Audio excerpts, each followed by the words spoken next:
All right, ladies and gentlemen, it has been a while. I look back at the last video I did, which was like a month ago. I'm not sure if that was the last live stream, but the point is, every year, get on and I'm like, this will be the year that I make videos 3 or 4 times a week consistently for the entire year. And then I start out like I did this year, where I don't do anything for 2 months. Terrible, but still here. Fresh haircut, doing it good at poker lately, so I'm in a good mood. Felt like it was a good time to do a video because we have so much weird shit going on. Nothing's really slowed down. It is weird how much you don't notice, like so much of it doesn't directly affect what's going on in our country and our lives on a day-to-day basis. But if you look, you can find out about this stuff all happening that's probably in some way going to eventually affect us, but it doesn't on a day-to-day basis. It's like more of a cumulative ongoing thing. But yeah, I'm doing well, thank you. Good to see that we're coming in clear. But yeah, there's a lot of stuff going on, a lot of weirdness. And I do plan on making more videos, but I can't promise anything. Soros just became second largest radio station owner in the US, mostly AM. That's really weird because a radio is pretty much, I don't want to say it's dead, but it's very not widely used. But that may change in some sort of disaster scenario. Who knows? But there's a lot of weird stuff going on in the world. Main ones that have been in the news lately are Russian space lasers. So we'll go ahead and start with that. It's not actually space lasers, but you probably have seen other people talk about it. I know Canadian Preppers talked about it. I know JJ's talked about it. And I tend to agree with most of what both of them have said about this. But for those of you who may or may not know, or just to recap, the US government came out and basically stated like we don't want, I'm paraphrasing, but we don't want to alarm everyone, but the Russians have this new nuclear, I still can't say nuclear space-based technology that is a major threat, but we can't tell you any more about it because of reasons. So that part is very strange for a whole host of reasons, but mainly it's just the idea of, regardless of what elements of what they say are true, what are they trying to accomplish by telling us these things? Because they kind of backpedaled a little bit in talking about how dire, and wanted to really specify that they're talking about this is only something that could harm satellites. There's no risk of the US being nuked and things like that, which I think most of us, like this is kind of what JJ and Canadian Prep are talking about, is that, not necessarily thinking that they had nukes in the air that they would launch on Earth, even though Canadian Prepper did mention that. I think the big risk is that this is not just something for striking satellites, that it's some kind of, orbital EMP weapon, that anything that would create an EMP large enough to knock out satellites in a large area would also, certainly could also be used to create an EMP that would affect everything on the ground. So yeah, like so Mark also said, source EMP. So that's a big risk. But my question is not like, we know this technology is there. We know Russia has satellites. We know they have nukes. So we know this is something that they could do, whether or not they already have. We assume that even people like the North Koreans and the Chinese could also do this. Anyone who has nuclear technology and also has satellite technology and the ability to get satellites into orbit could do this. And there's some North Korean satellite, at least one of them, that's floating around up there and has apparently never sent a signal to back or forth with the ground. So either it's just some inert blob that they did to flex to show that they could put something up in the, in orbit, and but don't really have any way to use it because their ground-based tech is so, intermittent and spotty, whatever. Or it's something like that that it's just waiting to be utilized. And this is kind of a mini tangent, but I've always thought that one of the next stages of like mutually assured destruction that the first world countries could engage in, because this would only really affect the countries like that, maybe 5, 6 countries that actually have major satellite presence up there and will rely on it, is that you could have something that just exploded into like a major cloud of space debris that would basically make it impossible to have a huge functioning satellite network. Certainly something like Starlink that has thousands of satellites, or at least is eventually going to have thousands of satellites. But there is actually space debris is like a major problem already, to where pieces of surprisingly small size are even like cataloged and tracked and things like that. So if you just made like a giant mess of junk up there, it could, as far as I know, I'm no rocket scientist. In fact, I don't even actually believe in science. I've let you guys know that before. But it certainly could cause a huge expense if nothing else, and a huge delay in the ability to use a lot of that satellite technology if you just made a big giant mess up there. It would also make it so that whichever country did this, it would affect their satellites too. But if it was just like if we think we're losing or about to get wiped off the map, we're just going to hit this button and fuck up everything for everyone and drag you all down with us, kind of like Snake Plissken in the end of Escape from LA, which is the best movie ending of all time. I love it, where he uses the it's an EMP space weapon, pretty much exactly like we've been talking about, and he sets the world code to fry the entire planet at once just so he can disappear. You should watch that. If you the movie is super campy, but the ending is great. Right, and not only weapon system, Mark Olson says so many of our weapon systems depend on GPS. Taking it offline would be a big deal. It would be a tremendous deal. And it's not just weapon systems.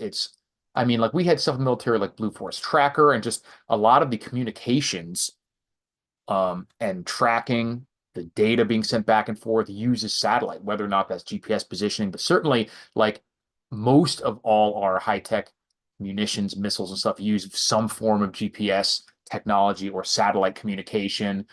Um, we're past the days of inertial guidance system that just basically can tell based on movement and like inertia how far they've moved and can stay on some sort of rudimentary trajectory and get sort of close.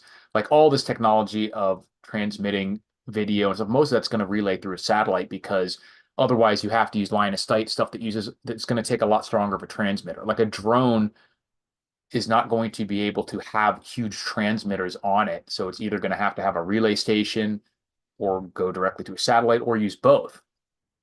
And this is even what we've like JJ's talked about, and I've talked about a little bit about why even satellite phones and satellite communications could be knocked offline in the event of some sort of major EMP or major grid down event because all this stuff is linked. Everything is linked now.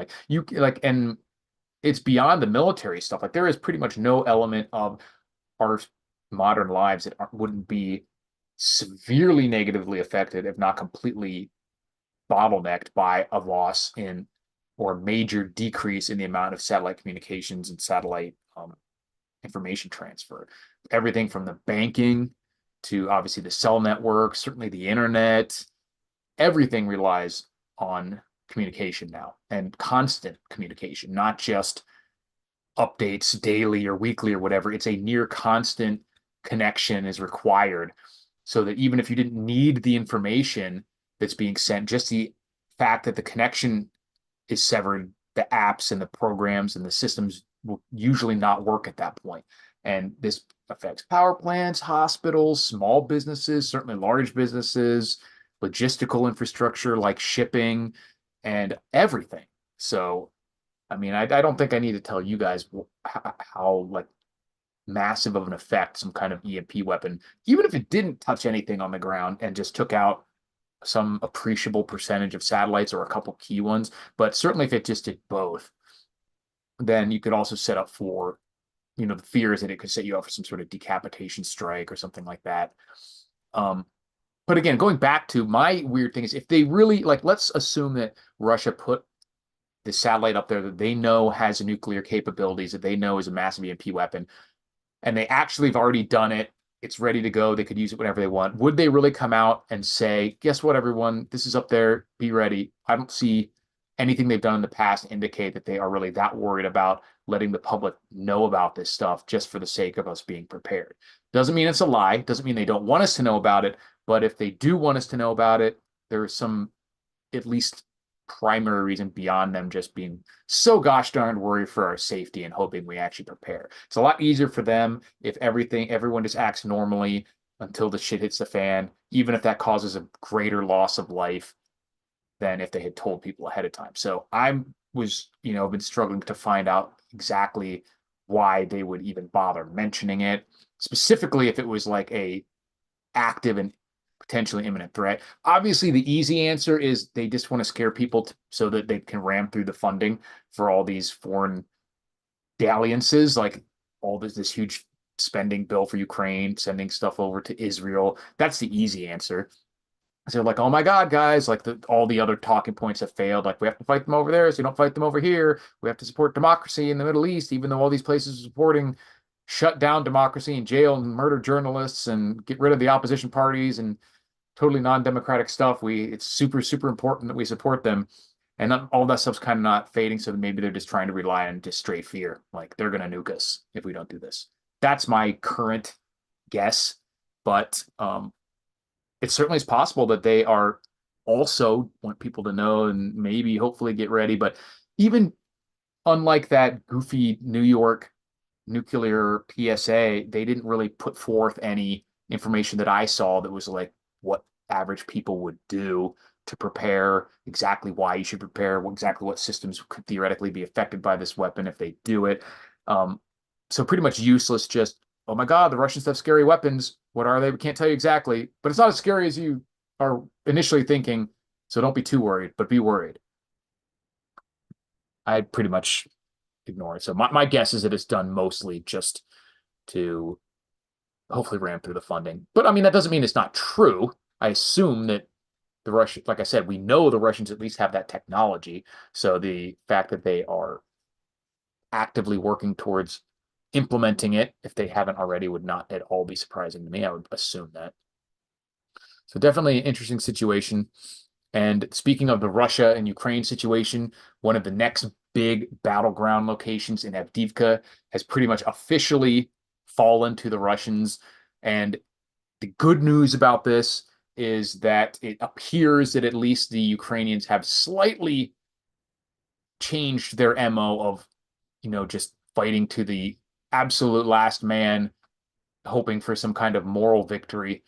And they at least pulled out some of the guys that they had left in Avdiivka, or some kind of tactical retreat to save these people's lives from just being pointlessly wasted to hold something that they were never going to hold anyway. But it's getting weird.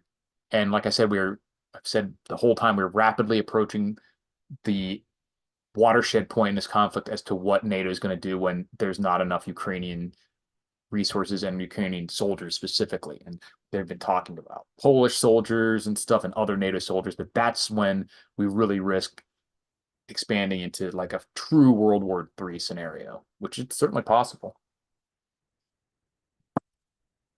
But what do I know? What else you guys got? I got a few more talking points on here, but we can hit. Um, I got 31 people watching. I got 0 likes so far. If you guys wouldn't mind taking a minute, it's really hard for me to kickstart the algorithm when I'm so bad about making the algorithm is fucked and it's lame and it's stupid and it doesn't do me any favors. But I also don't do myself any favors by being so inconsistent with content. So if you could just hit the like button, I would appreciate it. And it should hopefully boost me at least a little bit. Um, there we go. Jumped up a little bit. Let me see what we got here. Can I need to pop out the chat? How do I do that? Pop out chat. There we go. So it says message the same as before, be afraid. Yeah, I mean, I think that that's part of what they want, but the question is what specifically are they looking to benefit from us being afraid? And I think in this case, it's probably to just basically be like, yeah, do what you need to do, take the money, do the control, whatever you got to do, just take care of these scary, evil Russians. That's my guess. Are you predicting a callback to active duty for prior service in 2024? Not in 2024. I definitely wouldn't be surprised if some point over the next 5 or 10 years we see some kind of draft or draft-like recall. But it would certainly start with people who are on IRR and certain specialty MOSs and stuff like that. I think things would have to get really extra gnarly for them to just do a blanket recall of a large swath of people who were veterans and are no longer even in IRR. But it's certainly possible. I think that's no more likely than just a draft. I think it would be probably behoove them more to just draft new, younger people. We have a pretty ample and established setup pipeline for like military training that can handle a lot of people. Military enlistment is way down right now. So like we can handle a lot of people being trained and put them through basic, put them through AIT and stuff like that, much more so than a country like Ukraine was capable of doing in a short amount of time. So the need to like get people who have some kind of prior military experience isn't as crucial for us, I would guess. Certainly it's still faster, but I mean, I think you would have to train someone or treat someone who was 10 years out of the military the same as you would someone who had never been in at all, or you would risk having some serious issues. They could be brutally out of shape, not even used to the new technology or terminology or anything. So, you would have to put them back through training anyway to just be sure that they weren't completely hopeless. Heard Ukrainian soldiers are earned some minutes being buried in mass graves.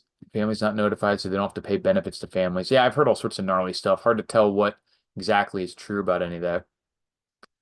YouTube is at war with ad blockers. Now they are bringing up an annoyance screen. Interesting. They found some way to detect if you're using an ad blocker or not. That's pretty gross.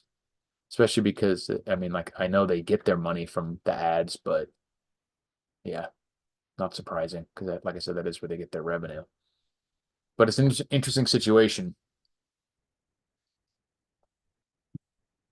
And as always, the rumors of Russia's failure and demise and running out of ammo and the economy collapsing is very overrated. Oh, that's another thing I wanted to get into too, is because people were talking about China and all the major problems that China has going for it.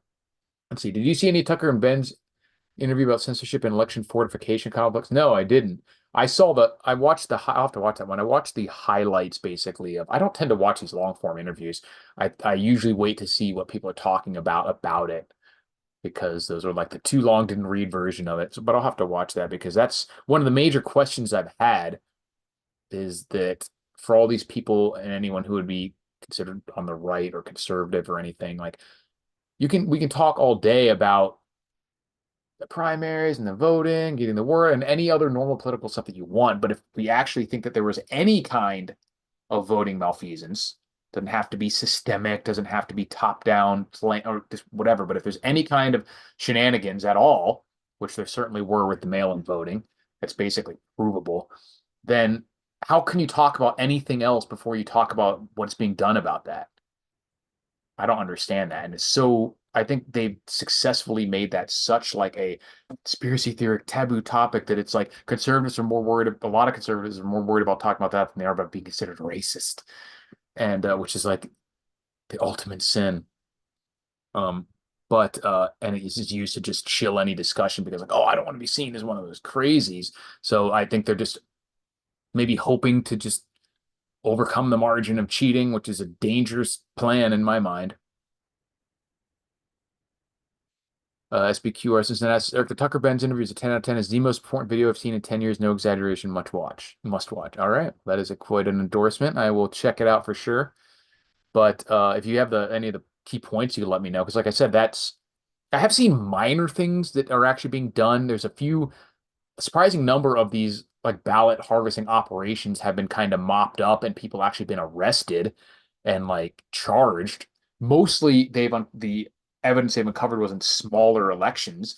One case even over a mayoral election, or I think it was mayoral. I don't think it was a governor level, but it was, not an insignificant. This wasn't like a small township's councilman or something. It was like a mayor or something.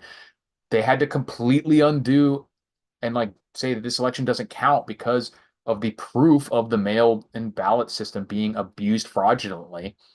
And then, of course, there's that study that came out recently that showed that based on a survey, some shocking number of people admitted to doing things that would technically be illegal, like using the mail-in ballot when you're not still in the state, filling it out for another person. And that was like 19% or 25% or something. People admitted this.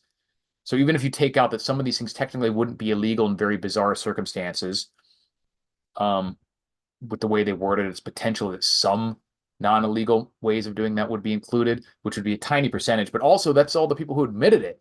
So if 15, 20% of people are admitting doing it, how many people actually did it and just didn't say anything? Or like these operations that we've uncovered, these people that we know were doing it fraudulently, they weren't doing like two or three ballots.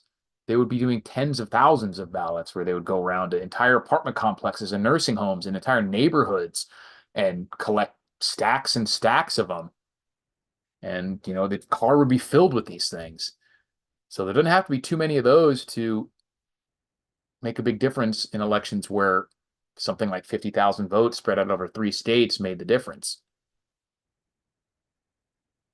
Hello from Algeria. What's up, Ahmed? Tucker videos in the supermarket were kind of stupid since you forgot that Russians don't have American wages.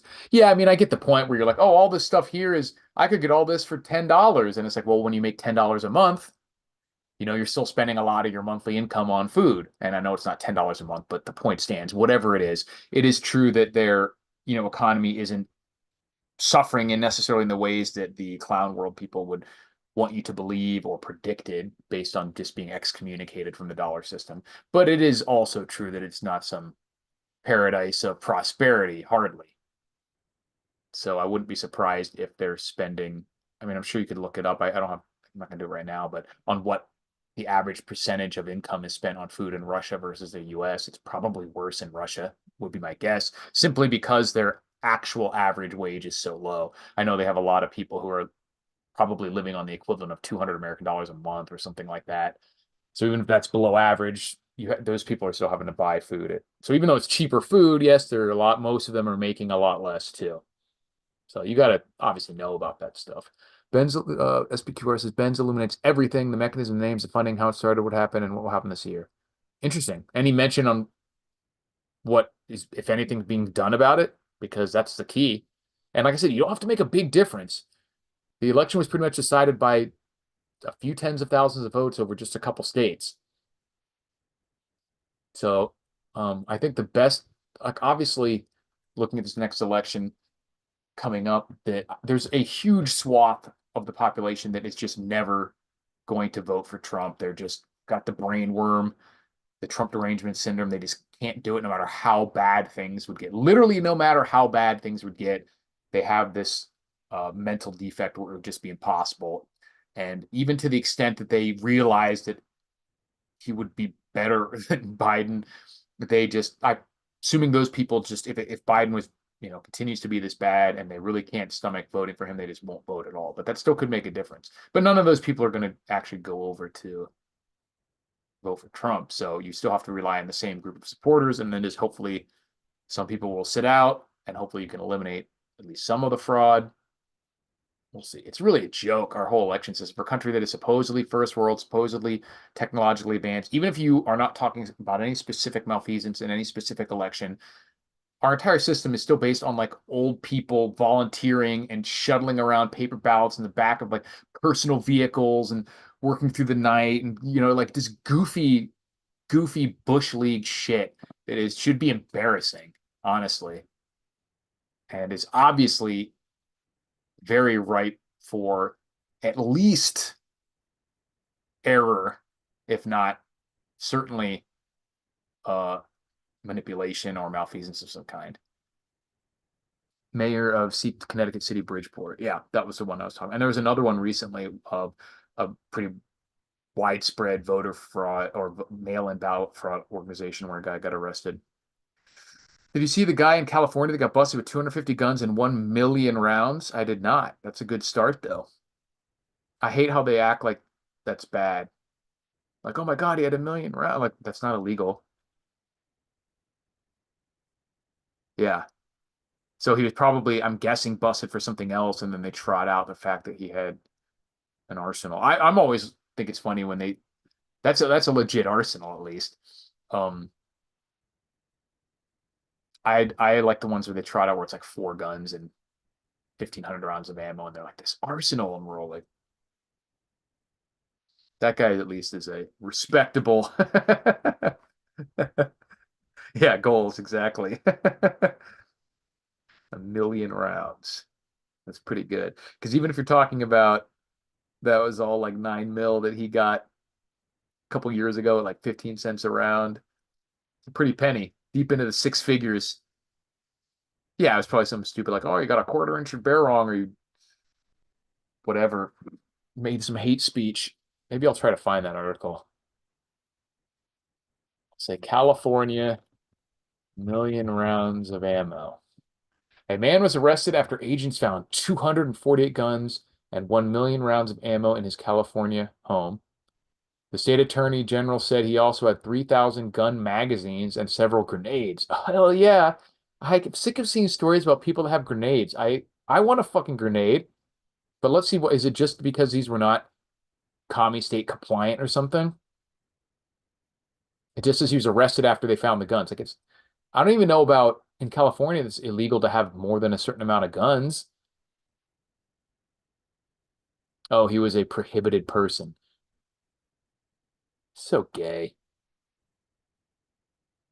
These are probably all going to get destroyed. A belt-fed machine gun was found in the man's home. Fuck yeah. Dude, this guy's a boss.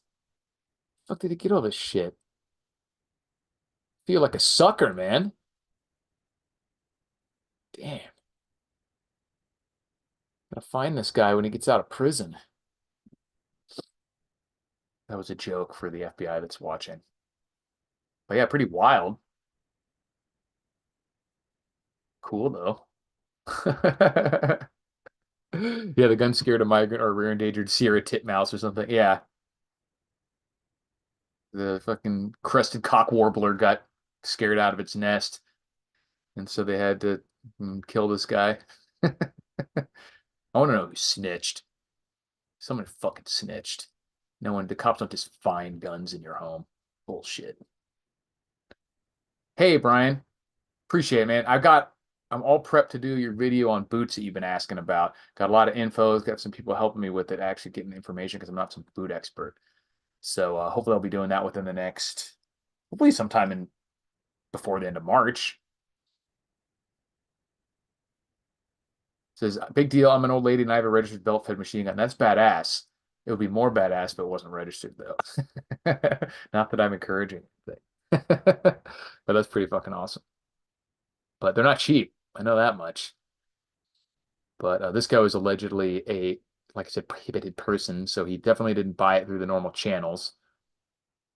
But that's pretty cool. Some more machine guns. Yeah. Guy sounds like a cool dude. But talk to somebody. Probably blabbed about it on a forum or something. Notice they were coy about how they found it because they probably have some informant somewhere, some groupies in, or just one of the. I see one that looks like a Tommy Thompson. Some cool pictures in here. Probably just gonna destroy them all now, or send them to Ukraine where they still want people to have guns because it serves their purposes.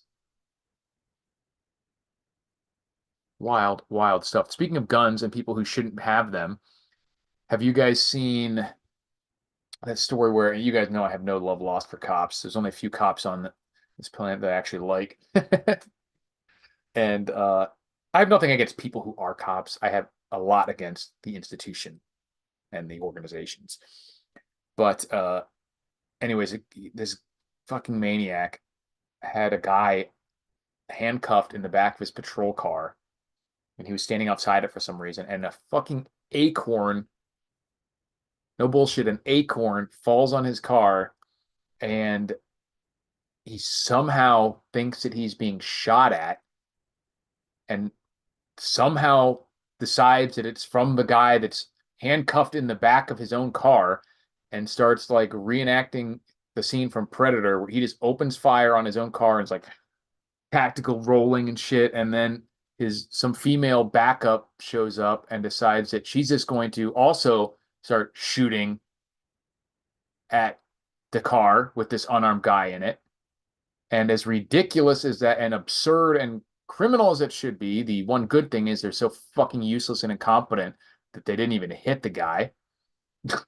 So that's, good, but also very bad. And buried in the incident too is the female officer's testimony about like, oh, I got there and then I saw him kneeling and I'm like, oh, and I'm thinking to myself, oh, if he's injured, how am I going to get him out of the road? And so yeah, so you guys should realize that all your female diversity hire cops, and this is nothing against women, but there are certain jobs that you need certain capabilities, and the ability to drag an injured comrade out of harm's way is probably pretty useful, and she doesn't have that.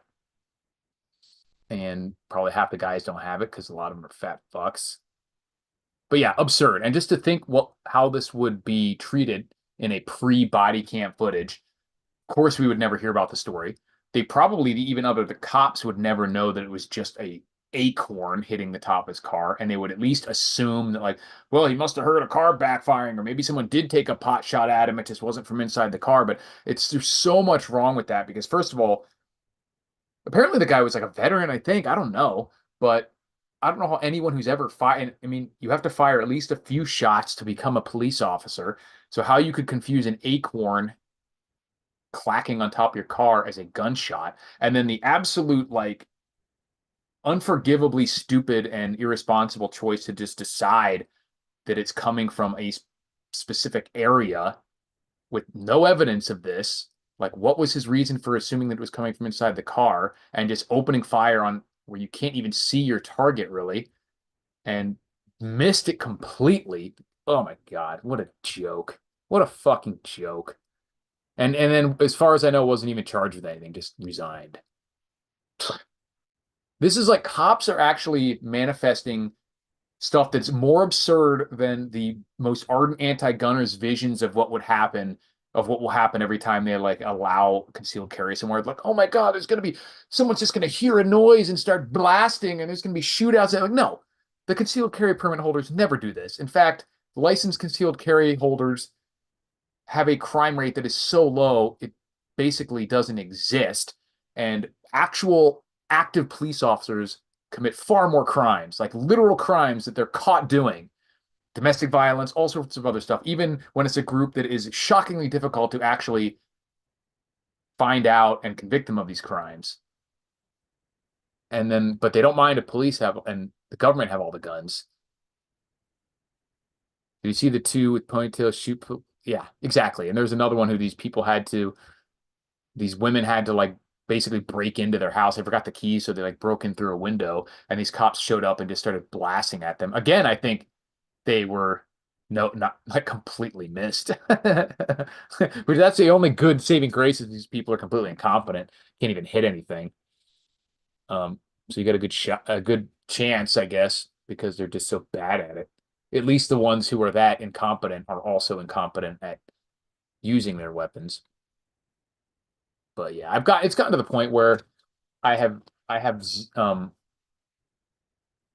you have to, I think, just for your own safety, you can't just assume that police are usually good, usually will follow the rules, usually won't trample your rights, and then there's a couple bad apples. You have to assume, just because it's so dangerous, you have to assume that they are like this until you have evidence to prove otherwise. Not they can no longer be given the benefit of the doubt because that's just too dangerous. And especially because people always forget the actual saying of bad apples, which is a few bad apples will spoil the bunch. It isn't just a saying to talk about how a group of things with a couple minor imperfections. It's talking about how a couple minor imperfections infect the entire group if you don't get them out of there. And even all these supposed good cops out there, almost all of them daily enforce any bullshit rule. You see them standing around sheepishly like cucks every time some fucking Amish dude is getting raided for selling milk that wasn't blessed by the crown, or some bullshit COVID measure, or someone being completely robbed by the government for some 30-cent tax liens. They'll put a chain on some old, even the fucking hero cops will throw a chain on an old lady's house or shut down someone's business or not say anything when their partner is doing a civil asset forfeiture because it's legal or whatever. So I'm fucking done with them. And I refuse to act like most of them are good, because even the ones that don't actively do shit like this or just beat someone up for the hell of it, they're still turning a blind eye. And we know this because the vast majority of the time, and there, of course, are exceptions. I know some of them, but and the stories that they tell me don't make me feel any different about the stuff that their command tries to make them do and that they have to resist. But anytime we do see people who try to resist this stuff, they're very frequently kicked out. So you just can no longer assume that these people are, just because they're being like polite or they're allowing, they'll be like, yes, you're allowed to film, the Second Amendment's great and the First Amendment's great, and then they're going to turn right around and not say anything when their partner civilly seizes money for some guy who has zero crime, or the government argued the entire way and cops enforced this recent Supreme Court case where the IRS is allowed to seize people's properties for unpaid tax lien and keep the entire value and not even just take what they're owed, but keep it all. Cops support every one of those bullshit rules, every one of these stupid COVID restrictions, every one of these stupid farms getting raided, all of it. Sorry for the rant. I have some feelings about this in case you haven't noticed.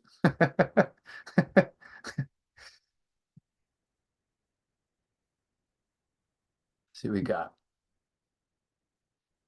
Yeah, the officer got PTSD ducking from fully automatic Acorn assault acorns. Tapped by a squirrel, yeah. 200 tax stamp on acorns next. In Florida, the number of weapon-related crimes committed by concealed carry holders was like 12 in an entire year total. Yeah, and some of those crimes, I wouldn't be surprised if they were like bullshit ones, like brandishing, like they pulled it out in a certain scenario and it was just deemed by the Crown that that was not acceptable use, you know. And there's how many CC holders are in Florida? Like a million, maybe more. Yeah, selling meat. RIP Californians for having no ammunition backgrounds for a few days to get it taken away again. Yeah, I know. They're trying to start background checks in California just to buy ammunition. And the good ones that have long left get replaced, no trouble. Yeah. Yeah, they resell it for more than it was owed. Yeah, exactly. Like if some these people owe like maybe $1,000 tax lien, they'll seize a $200,000 house and keep the entire thing. And the government's fought this all the way to the fucking Supreme Court, insisting that they should just be able to keep this. And every time these houses were boarded up by it was by the sheriff's office and by local law enforcement who doesn't give a fuck. And you can see every video on businesses not following the bullshit illegal COVID rules. And like I said, civil asset forfeiture still happens where they're literally just stealing money and are allowed to keep it. Insanity, total insanity.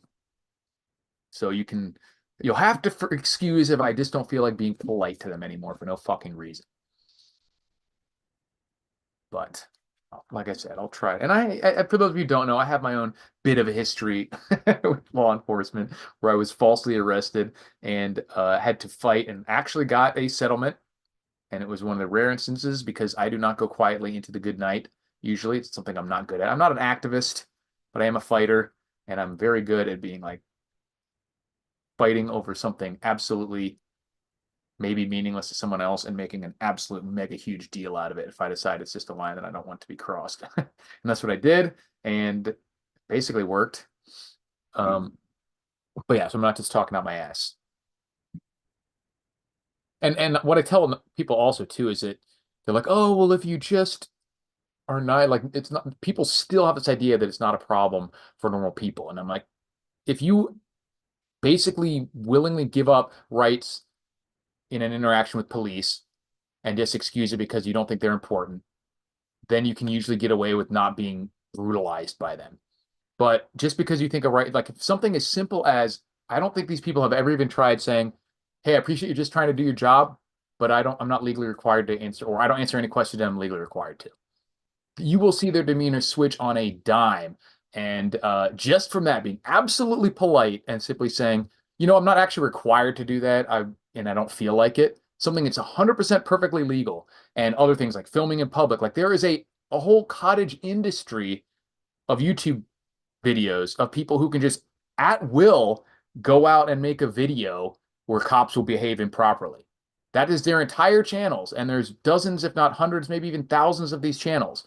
All you have to do is go out and do things on a regular basis that are perfectly legal. And they're just in this subset of things that the cops don't like. And they either don't know the law or they know it and don't care. And they can basically, like I said, at will go out and say, I'm going to get a cop to behave improperly and demonstrate that they either don't know the law or don't care. They're doing this every single day. And it's that easy. So all the people who say that, they're the type of people who say, well, this guy asked me where I'm going, so I'm just going to tell him because that's not a big deal. But if you actually decide to exercise that right, you'll see what happens.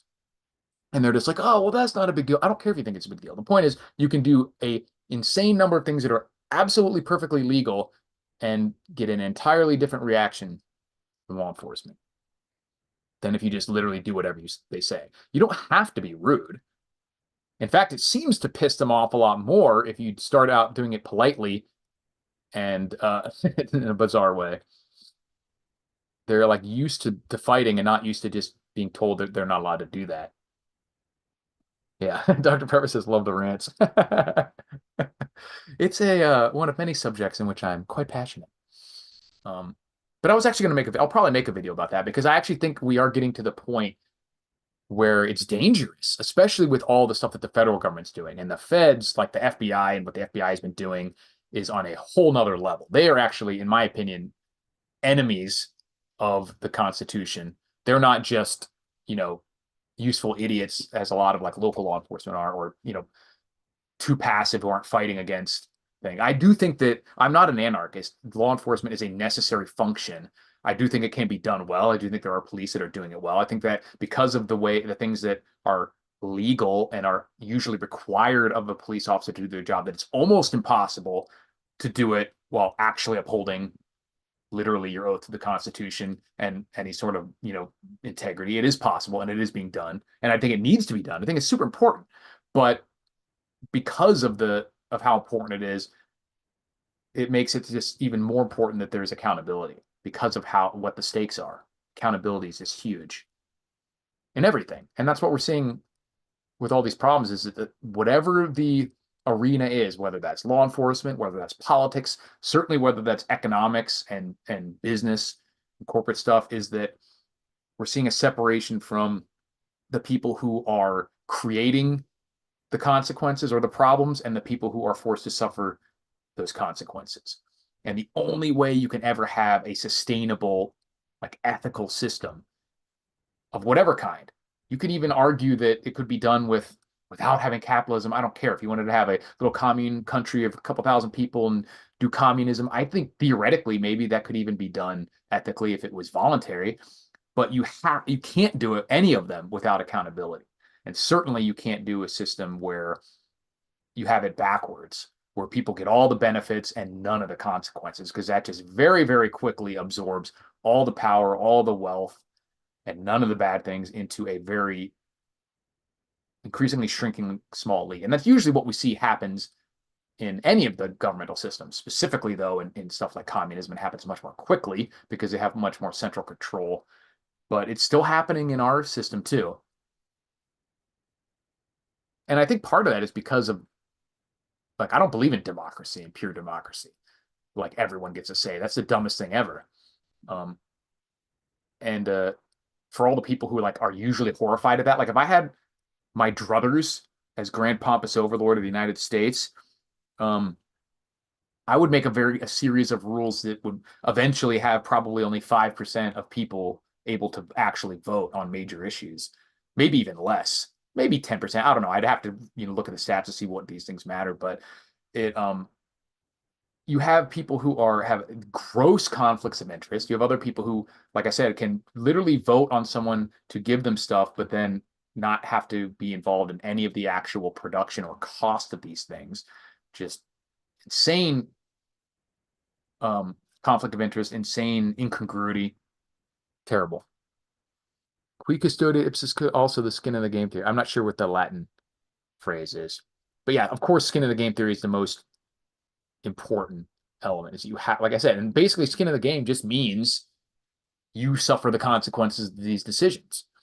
And that can be in all sorts of ways. Like some people say, oh, you should have to own property. I don't think you need to technically own physical land.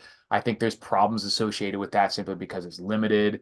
You know, maybe I don't think you should have to anchor yourself to a physical location, but I do think you should be a net tax payer or a net producer, whatever. I would even personally add physical, like a PT test and all sorts of stuff like that. I would be it.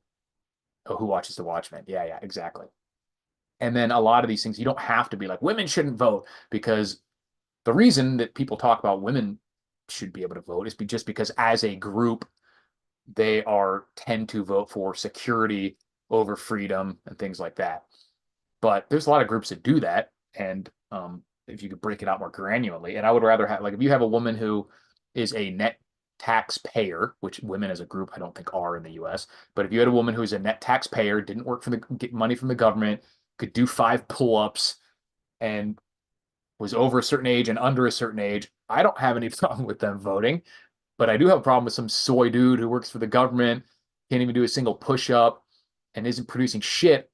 I don't want him to vote just because he's a dude.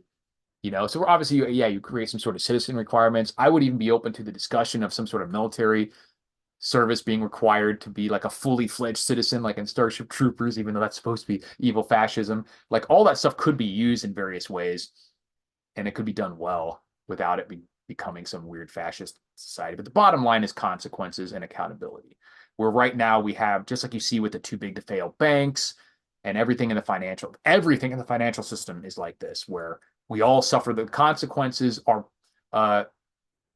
publicized or made public, but all the benefits are privatized. Like we don't get any of the benefits of all this when these banks are just making billions and billions and billions of dollars, but when their grossly irresponsible and risky actions cause problems, then everyone, we got to band together and bail them out. It's a disaster, completely immoral. Non-citizens are eligible to collect Social Security. I say no, they should not be eligible.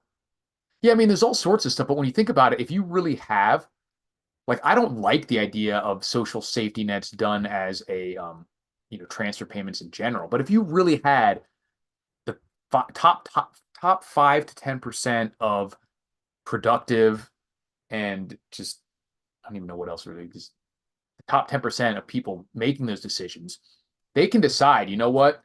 They can look at the numbers and say, we were going to help out with some. So I don't think all forms of social safety nets are automatically immoral or something, but you can't have the people who are benefiting from them being the ones who decide what they are. If you go into any business and let the employees vote on what the hourly wages should be, how long do you think any of those businesses are going to last? Or if you just ask, if you have one guy who says, I'm going to pay for dinner and let everyone else vote on where to go, it's going to get expensive for them pretty quick, especially when you are in a society that doesn't have that coherent culture or if it's fractured in a way like in the US is, where there's all these competing interest groups who don't even primarily identify as American. They don't care if it hurts America to vote for their particular group or area or family or whatever to be given stuff at the expense of everyone else in this country, because they don't identify as American. They just see it as something to be used. And that's super obvious.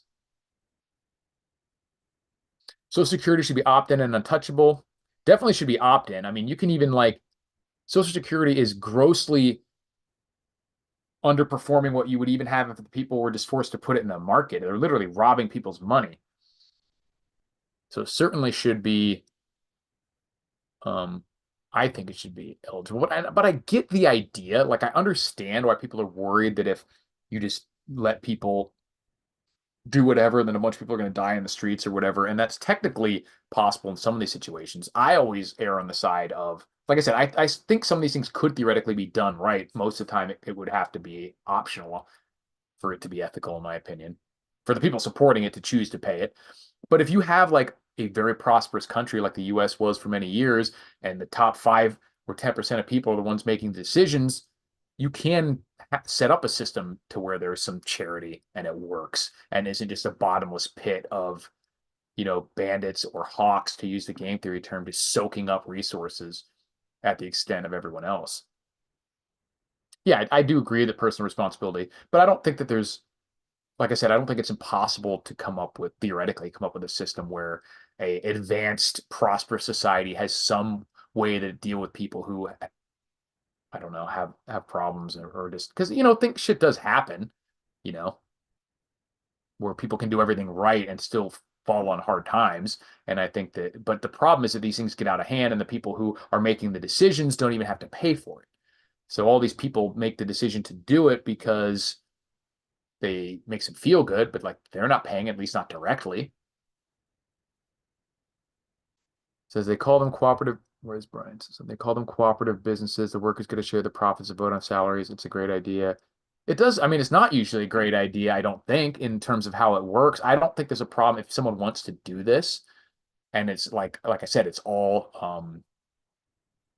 by choice. I think it kind of can work, but you have to have people who are smart enough to know that they're not going to kill and to make decisions that aren't going to kill the goose that lays the golden egg, and are, even though they have the option to give themselves more money in the short term, aren't going to do that because they know that the business will then die and they won't get anything. And most people as a group cannot do that long term in large groups. Can a small group of people potentially do that? Sure. But overall, it just doesn't ever work out because there is this like um, you can diffuse the kind of like when you do a group project. There's at least a couple people who realize that, I can slack off a little bit today and the project's still going to get done because everyone's doing it as a group. And just like I was mentioning, game theory, you can have a pretty robust system, but if it doesn't account for a single hawk or a single person who can take, take, take, and not put anything in and not have any consequences from the taking, and the consequences are shared, then that system is just inevitably going to just be eviscerated, even by a small amount of hawks or bandits or whatever you want to call it. It would just, if there's not some way to control that type of behavior, it is the people who don't have a moral qualm about doing that will soak up everything. And it doesn't take many. It can sometimes be a single person in an entire company or an entire business like this. Just one person who's willing to just abuse the idea and take without putting back in can just take in and can just cripple them. And we're seeing that across the entire country, where we have tens of millions of people who are taking out more in various ways than they're putting in. And it doesn't even matter if you think that that's the right thing to do. Like, even if you think we should be giving all this money to people, it's something that has logistical hard limits. The money represents real things. You can play games a lot with the money, or the currency rather. But when it comes down to it, it's only there to represent first order wealth, real world thing. Sooner or later, all these people need to put some water in their body, put some food in their body, use some fuel, use some physical resources like wood, like metal, and so like the money is just representing all that stuff. And so you can play a lot of games with the money in the short term, especially when people are willing to accept that. Um, but eventually the chickens come home to roost, as they say. All right, let's see what we say.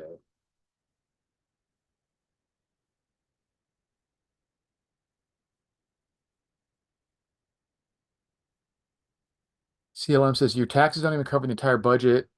Oh, I mean, it's insane now. It's not even close, especially with the past few years. And that's the interesting thing too, is they'll tell you all why it's so important to pay taxes and they want to raise taxes. And even ignoring what they're actually doing with the tax money that they get in, they're spending multiples of it. Like it's like 2 times what they're taking in taxes, maybe even more by the end of this year. So it's obvious that the government can spend money that they don't have. So, all these Keynesian and kind of modern monetary theory people can just tell me, if you can really spend $1.5 trillion or $2 trillion or $3 trillion that you don't have every year, why the fuck are you taking money from the people? Just create the money. They're already taking it from us with inflation anyway. Why do they also have to literally take the money and then have this giant behemoth of the IRS and all this compliance and stuff that's done to figure out their stupid rules? If that system really works the way that they are pretending it does, they wouldn't have to tax people at all. If there's really nothing wrong with spending money, reserve currency, Federal Reserve notes that you don't have, which they're doing in a massive, massive scale, if that's really something that can be done, then you don't need tax revenue at all. But they won't tell you why they can't do that, because that would give up the scam, which is it is not possible. It's not sustainable. They are simply spending even more of your money. Yeah, they need your need, not your money. They need, yeah, it's kind of one way to put it. Plan to take power post collapse or try to work within the system and fix it. I guess it depends on, appreciate the super chat. I guess it depends on what form the collapse takes. Like I said, assuming it happens. And I still think that there's so many different interest groups in the country. It's going to be weird. We're already seeing headbutting between the feds and state governments that I've always thought slash hope that that's kind of the form it takes, that these um, beefs, these arguments, these sources of conflict start to get so great that multiple states individually just kind of decide they want to do their own thing, and the federal government weakens and they can just kind of break off, and it's not like two lines that become an actual war. Maybe that's just, but I really don't see how without literally purging the country of tens of millions of people that, and I'm not talking about killing them. I'm talking about there's so many people here that are just fundamentally disagree on the nature of what government should be doing, that unless they leave, eventually it's just going to be outnumbered. And either they're going to, at that point, successfully change the Constitution or a physical fight. And I don't know. It's weird. Definitely not pleasant. I would argue we should try to fix existing, but not expect great success. Yeah, obviously you have to try, I think, but it has to be in a way that makes sense and is actually possible too, which I don't necessarily know what that is. I do think, because I want to talk about this year going forward too, is that the best thing you can do is put yourself in a position where you aren't completely beholden to these institutions, your job, local government, federal government, whatever. So that means I do, as much as I'm into like preparedness, massive shit to fan collapse, ruling the wasteland, it's hard for me to look at these things and not decide that the best way to be prepared for most of the stuff that I see coming is to have a shitload of money.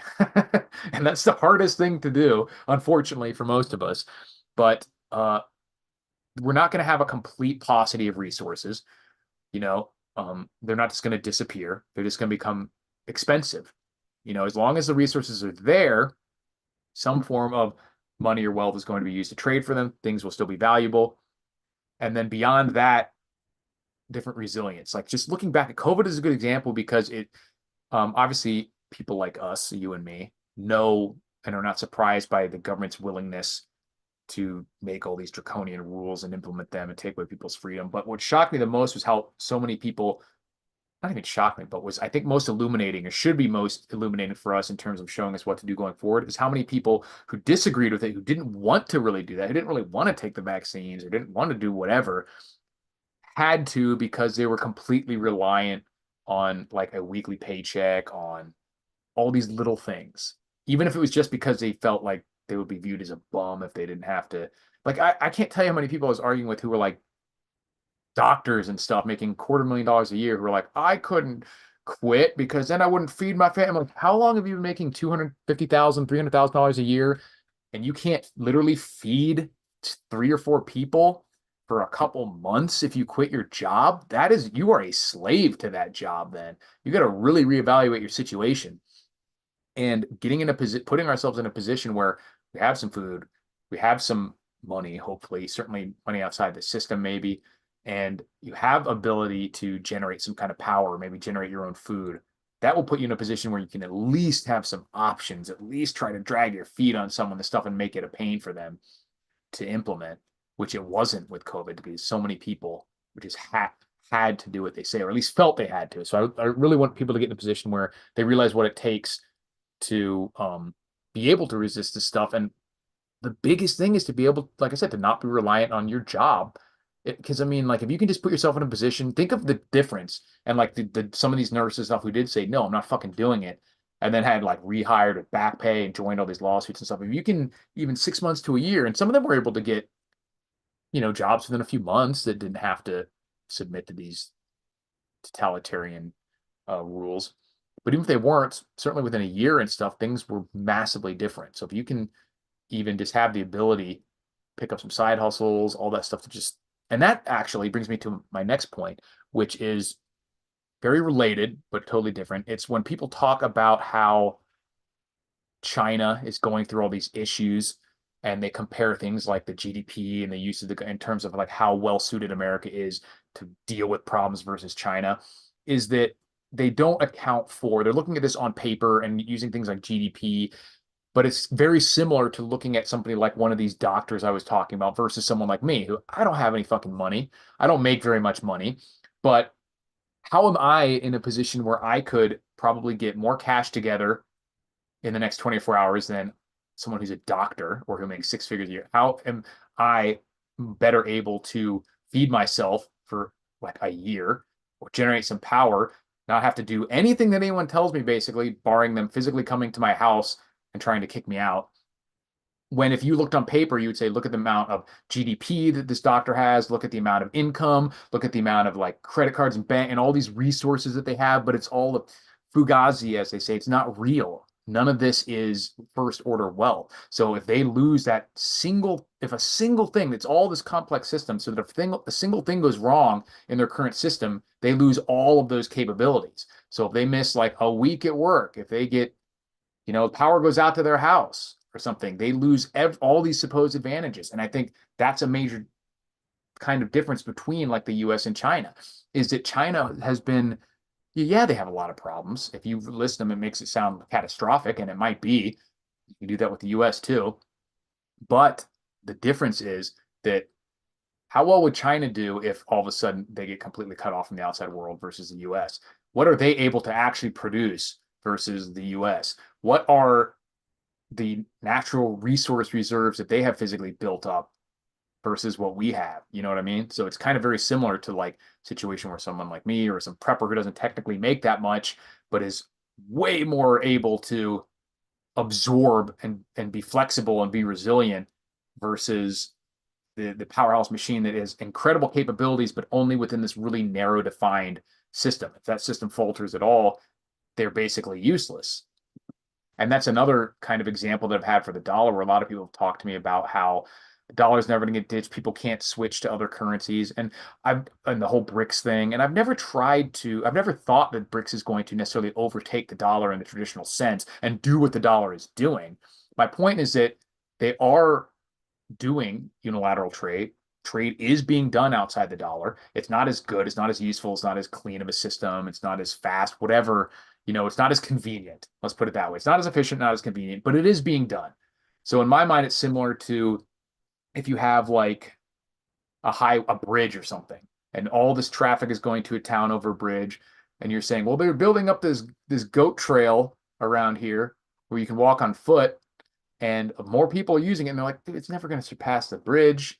And it's like, it doesn't have to. The point is, if that bridge collapses, what do you think is going to happen? Or if people all of a sudden decide that the bridge has a 50-50 chance of collapsing, or half the people that go over the bridge get electrocuted by the power lines, all of a sudden people are going to start thinking that goat trail looks like a good idea. It doesn't have to be better in the best of times. It just has to be usable.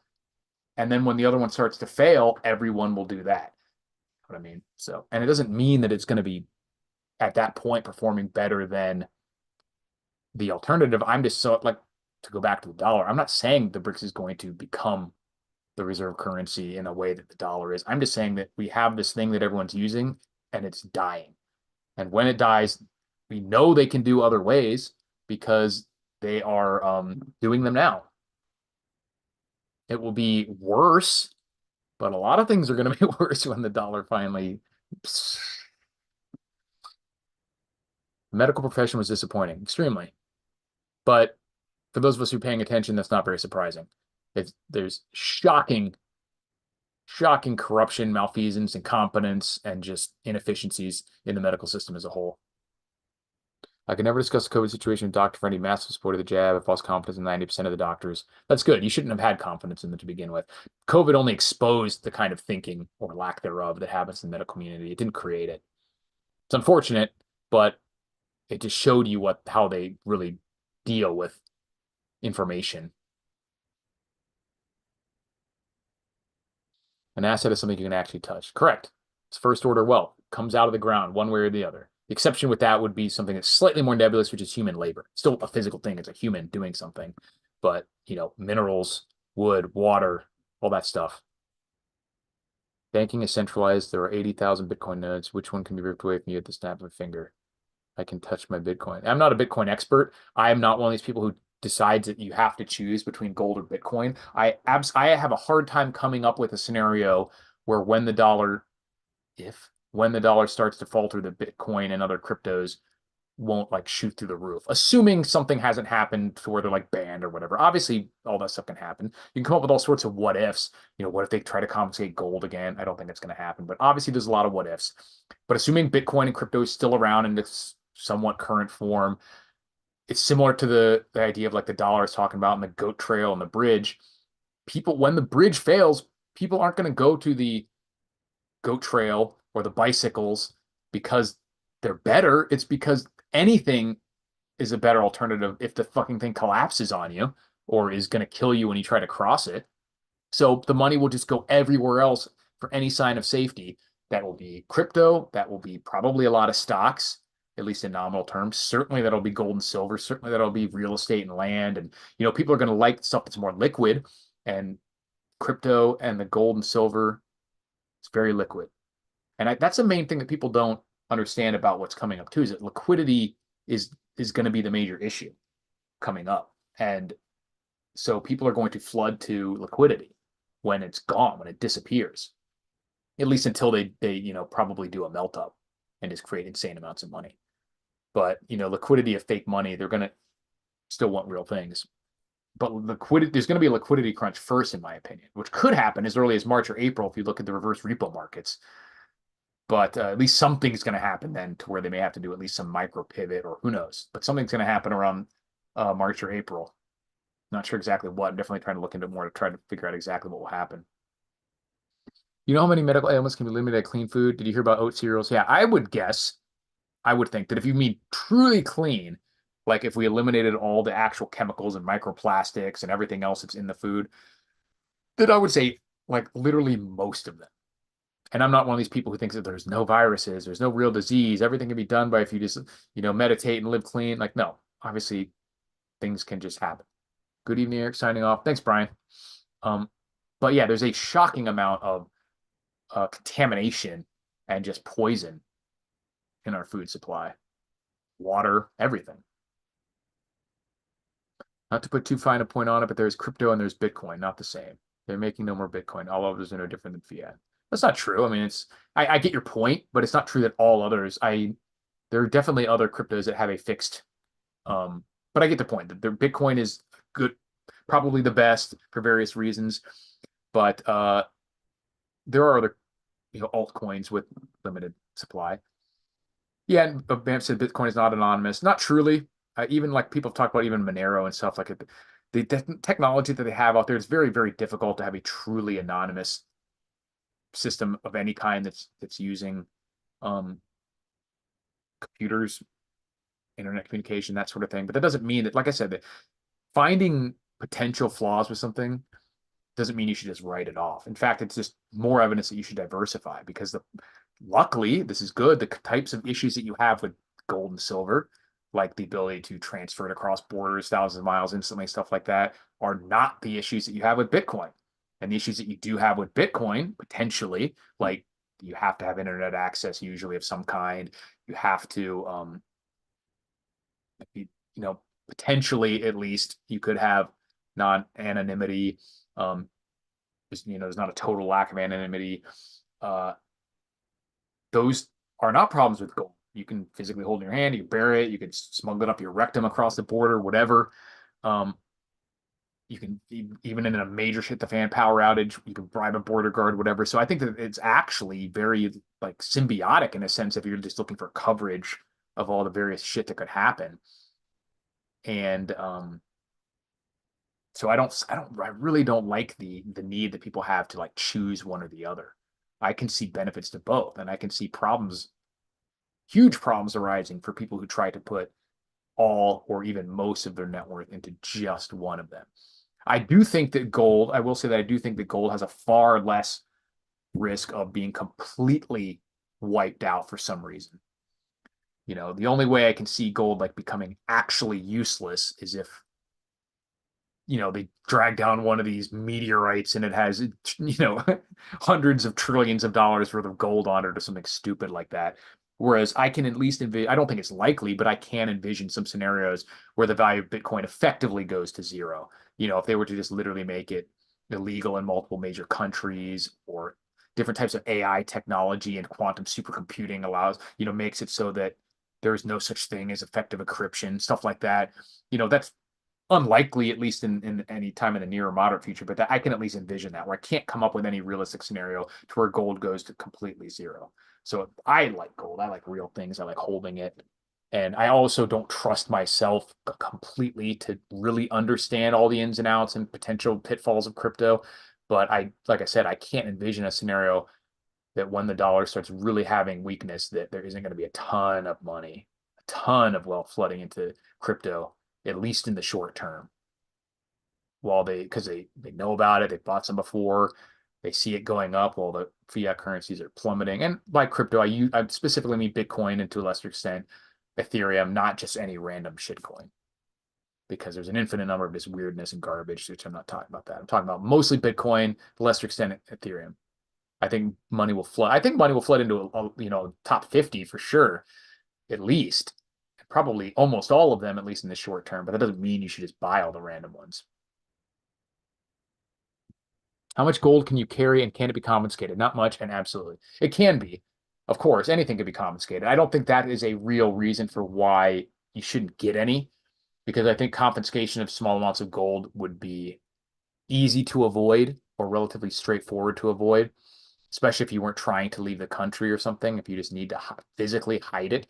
And also, I think the Economic Ninja pointed this out recently, and it's always been my take on the subject, is that there is not enough gold in private hands in the US right now to make it even worth it. The literal cost of trying to collect enough gold to matter would be like, digging around in the forest for mushrooms to get calories. Like you spend far more calories than you expend far more calories digging around than you get from ingesting the mushroom. So, they might, in some circumstances, say it's illegal if they're trying to do some sort of revaluation like they've done before, but to physically try to go confiscate it, they're not going to do that. I think that would just be such a bizarre scenario it would not be worth. No one has gold. Something like 1/2 of 1% of people own physical gold, and most of those, it's like 1 or 2 ounces.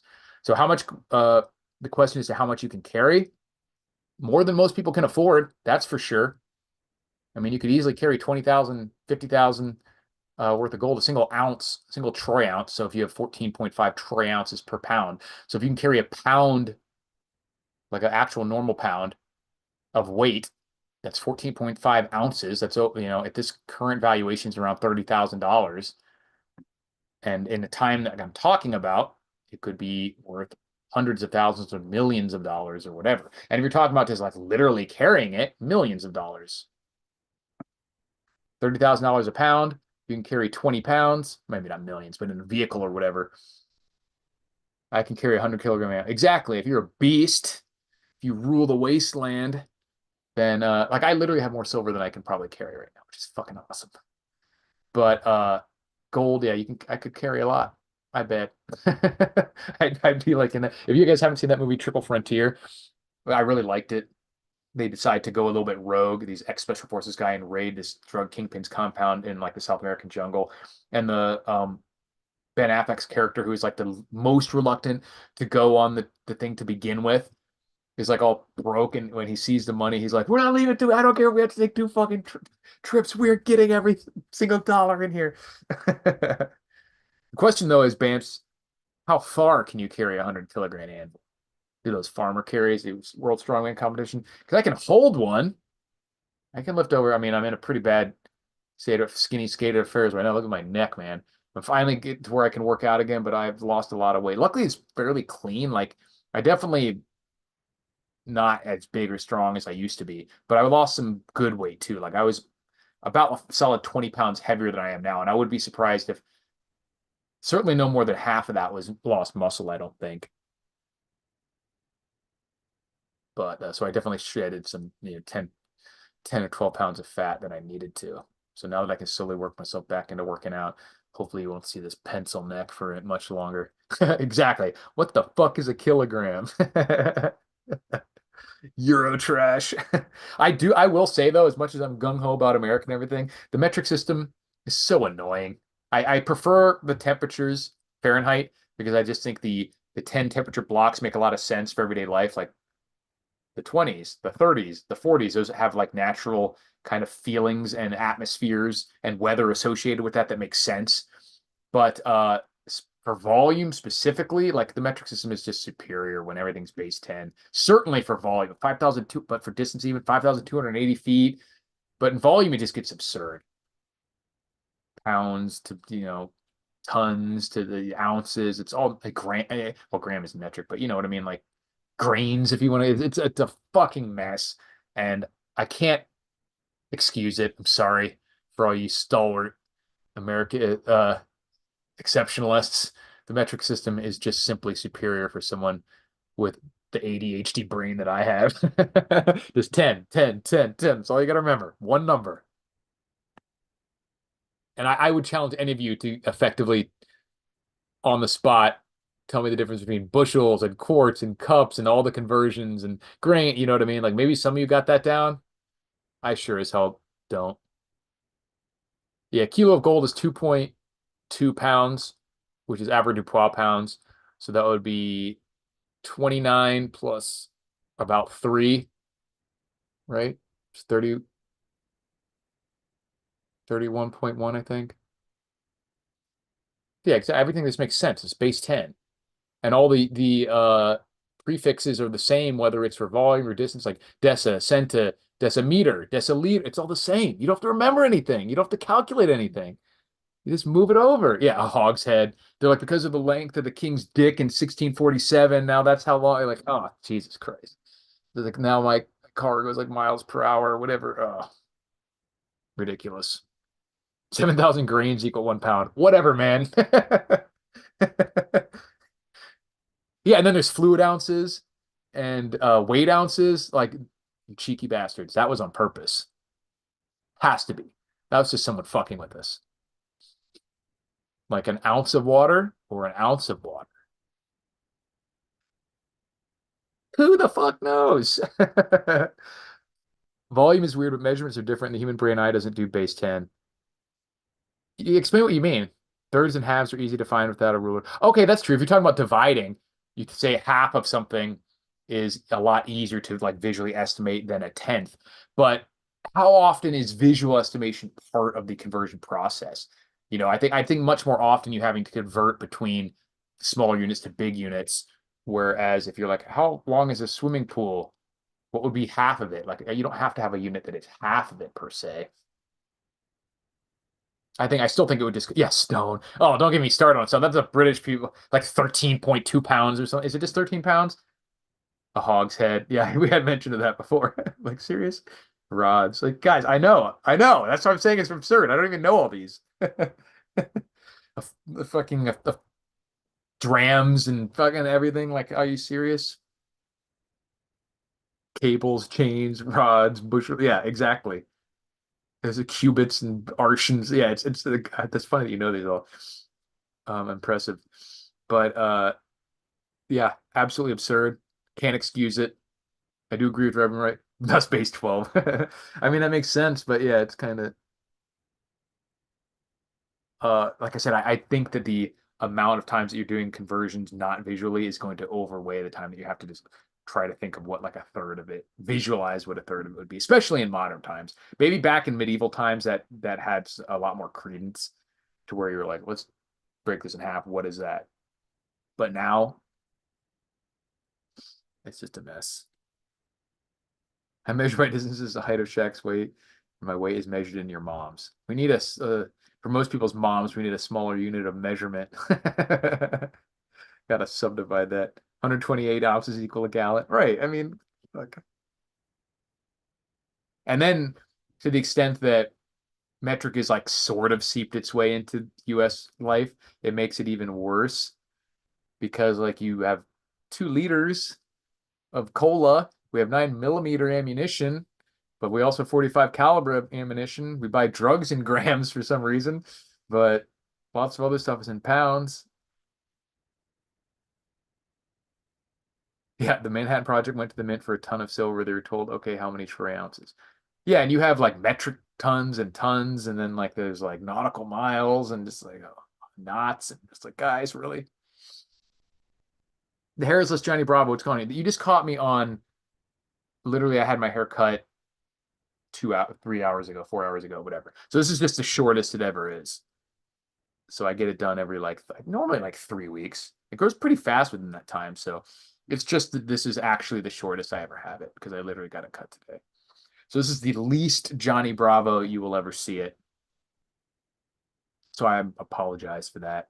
Two bore rifles. Yeah, it's nonsensical. I can't keep track of all that. My brain, I always joke that I have like a bad memory, but it's not bad in the sense of like it's not powerful. It's bad in the sense that you would be like bad dog where it just doesn't listen because it actually is quite powerful. I just can't control it at all. So I remember some like arcane, obscure factoid or bizarre poker scenario. Um, but then there's these light switches when I walk in my front door. There's like four of them, and it is literally impossible for me to remember in my own fucking house that I've lived in for years.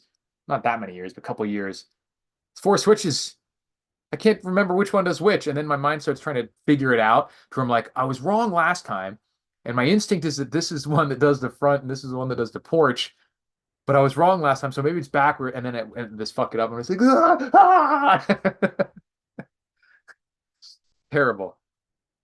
What's up, Ed Spasmit? You're a little late to the party. I've been going for about an hour and a half, so I probably don't have too much left in me.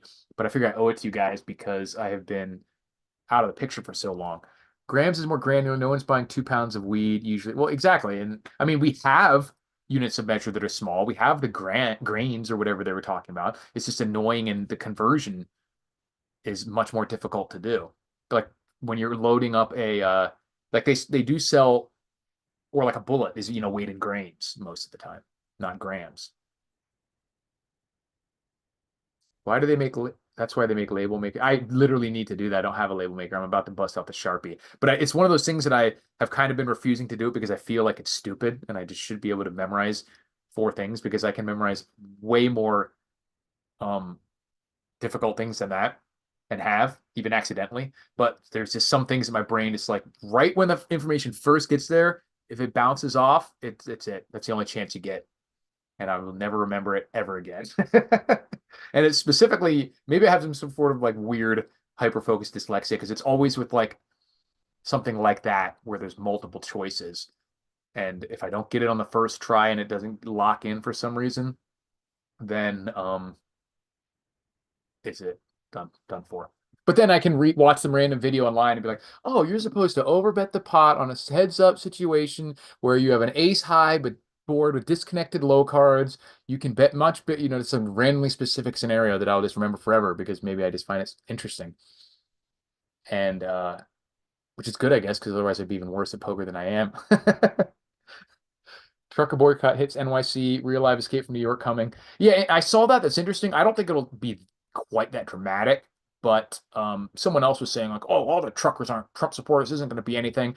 But just like we were talking about earlier about most of these other things, you don't have to have a big decrease in a lot of inputs to any of these systems to create some massive bottlenecks. And if we even see a 5 or certainly a 10 or more percent an even short-term decrease in the amount of truckers that are willing to take stuff freight into New York, that could cause massive problems, specifically depending on what they're trucking in, food, fuel, parts, whatever. Like with the just-in-time inventory system, most major businesses need multiple trucks a day to just stay up with the status quo without any increase in demand. So if you have an even slightly increase in demand of certain items or even a slightly decrease in supply, or let alone both, then you create massive problems. And that's what a lot of people are pointing out, talking about what's likely to happen with gold and silver, and what I'm talking about with Bitcoin is that if you have, with these markets are still so small, especially silver and gold, physical gold and silver market, is that if you have like a 10%, or not even 10%, I think it'll be much more than that. But let's say you have a doubling in the demand, which would be take almost nothing because the demand is so low even right now. If you have simply a doubling in the demand of gold, like just some small amount of people, 5% of people decide to get an ounce of gold, that would more than double the demand. The price isn't going to double. It may 10x, it may 100x, just because you now have way more people wanting to get it than there is availability. So as soon as the demand passes the supply, the price increases aren't necessarily going to be linear, or same with the problems. So if you have a certain number of pounds of chicken or whatever that are needed in New York City, if you're even slightly below the demand, you're not necessarily just going to see that whatever that gap is, you could see major problems. Specifically, if it's something more important, medicine, infrastructural stuff, whatever. New York is zoo cage, it would collapse with it certainly could. I think one of the biggest prepper weak points is limiting preparedness to mere material acquisition when it needs to essentially be an all-encompassing lifestyle. Yeah, it certainly appears that way with the future that we're heading into. And like I said, I think more important is resilience in these different areas. Food is certainly one of those, having food. But I think, like I said, I think financial is unfortunately because it's the hardest to really get massively ahead on. It's a lot easier to stockpile a year of food than it is to stockpile a year of money, especially with the way prices are going. But I think that's so much more important. Decreasing resources from the truckers, plus the incoming population of migrants will amplify the problem. Yeah, all sorts of stuff like that. How many stone are you, bruv? Yeah, like I said, what is a stone? 13 pounds? Is it 13 and a half? I don't know. Who cares? That's the dumbest unit of measure of all time. 13 pounds. Absurd. How's the real estate market in Vegas right now? It hasn't collapsed yet. It's, holding. Prices are still high. They haven't really come down. Um, but you're seeing it's not nearly as crazy as it was a couple years ago. Rents have come down a little bit, and I do think that they'll stuff will continue to come down, but we haven't seen any sort of like crash or anything yet. But definitely overvalued, yeah. That's my. But there's still quite a bit of demand, for people coming in from California and stuff that's somewhat bolstering it. And the interest rates haven't gotten beyond the point that, the builders are compensating by like basically paying for the points so that people think that they're getting a, 5% interest rate when really all the builder's doing is letting them take $50,000 or whatever out of the profit they would be making to pay down the points, so they're getting a lower interest rate. But if the rates go up and past their ability to absorb that, then you'll see prices go up. But I think prices will go down, is based on at some point. But it depends. We could have the melt up first. Are you still liking living in Vegas? I was there 2 weeks ago. Hey, Drew, haven't heard from you in a while. Almost broke even on gambling, which is a win. That is good. That is pretty good. I love Vegas, man. I'm like, not necessarily for any prepping reason, but I just really, and that's not why I moved out here. I moved out here 5 or 6 years ago. Things weren't nearly as gnarly in the world as they are now. Um, and I do, and I've said this before, I do think there's something to be said for if you can be prepared in an inhospitable place, you may actually be better off than slightly more isolated in a place that has a lot of resources where people may go. Like if things get really bad here and you can hunker down for a month, everyone else just might be fucking dead. And you can just come out of the place. But any large city, it could be get gnarly. But from just a pure living perspective, I really love it here. I obviously like playing poker, like I've said, so I'm big into that stuff. I like that there's all the advantages of being in a big city, or at least most of them, without having a lot of the downsides because it is fairly spread out to where I live in like basically a normal neighborhood. I don't live in like a downtown apartment. It's not expensive compared to most other cities of this size or larger. I can go down, like I said, go down to the strip and do all the big city stuff if I want, or have all the options of different types of stores and vendors and whatever you need. And I can drive 15 minutes and go shooting in the desert too, or go hiking, or go up to do all the outdoor stuff. You have camping and skiing in Mount Charleston. So it's a really unique, I think, in that how much you have the benefits of a big city and all these other options where you don't have to, if you're in an actual big city like Boston or even LA or something, and the traffic is horrible, everything's super expensive and super high crime rate. Now, Vegas is not low crime, but it is not bad compared to other cities of the size, and it specifically is very focused in certain areas that are easy to avoid. And, it's pretty, not liberal, but the carry laws, you have open carry, shall issue, that sort of thing. Did you go to SHOT Show? I did not go to SHOT Show because for the most part, that's just paying to see a bunch of stuff that I can't afford. But I went and played at the Venetian. That's where I've been playing mostly. But and that was where the SHOT Show was. And I actually, guy sat down next to me at the poker table, and I saw he had a Mira safety shirt on, which is a fucking awesome gas masks. Link will be in the description later. And it wasn't just any guy from your safety; it was the owner, Roman. And I got to chat with him for a few minutes about it. And I'd actually, had sent emails with him before setting up, them sending me some of the masks to do affiliate sales stuff. So it was really cool to talk to him, get a little bit more insight in the industry. And it's just total coincidence. So that was pretty badass. He was a younger guy, not much. He may not even be older than me. I'm older than I look. He certainly could be anywhere from late 30s to late 40s or even mid 30s. I don't know. It is very, very hot. I actually don't mind The heat, I would much rather have it be 105 than 35. That's for sure. Water is certainly a problem here, but it's not insurmountable. There are some natural sources of water not that far away. Obviously, you can store water. It's just like anything, you have to prepare for it. It's just like winter in certain areas. It's something that you have to make preparations for, or you'll die surviving the winter. Um, and here you have to make preparations for water, or you would die in a lot of these situations. Speaking of Nevada, Nikki Haley lost to none of the above. Yeah, exactly. Good. Warmongering bitch shouldn't have even be in the race anymore. She's an idiot. But humiliations galore. Glad to see it. And now she's about to lose in her own home state by like 20 points. So hopefully her funding will dry up because she's just literally making a death play or just trying to stay in long enough, hoping that Trump dies or gets arrested or something. Um, and she's being supported by people who are probably going to switch to Biden. These are not like a huge contingent of just misguided conservatives. They're like people who actually want right wing, non conservative principles. Did you go to CES? Anything you like there? I did not. That is like a tech, and I didn't. I don't really go to any because my job, like I just sell stuff online. I do the poker. I do all that stuff. So I don't have like a industry. So I don't go to any of these trade shows. I try to go down there and play poker because everyone's bad at poker. And when these big things are in town, I do really well. And I cleaned up the day before the Super Bowl. People were horrible. And I took all their money, and it was awesome. I grew up in Arizona and New Mexico, and I do like the dry heat. It's not bad. Yeah, I mean, I've been in Florida my whole life, and the humidity, the mosquitoes, the rain, and I was just a little bit tired of it. I really prefer the dry heat. It is, like I said, it's a liability, but there's nowhere in the country that you don't have something like that. Like in Florida, you have water is obviously not an issue. Winters aren't an issue, but you have, in a major shit fan scenario, you would have rampant like mosquito and tropical diseases and stuff like that. You have a pretty high population, that sort of thing. Cut off on all the sides by water may or may not be good. If you go up in somewhere like Montana or the Midwest, like usually water's pretty plentiful if you're like in Wisconsin or Michigan or something like that. Brutal winters, it could certainly kill you, that sort of thing. Um, so there's always downsides. And out here, it is just the water. I'm not even a shark, I don't think. I've been, actively always trying to get better, but most of these people are just shockingly bad that it's easy to play exploitative.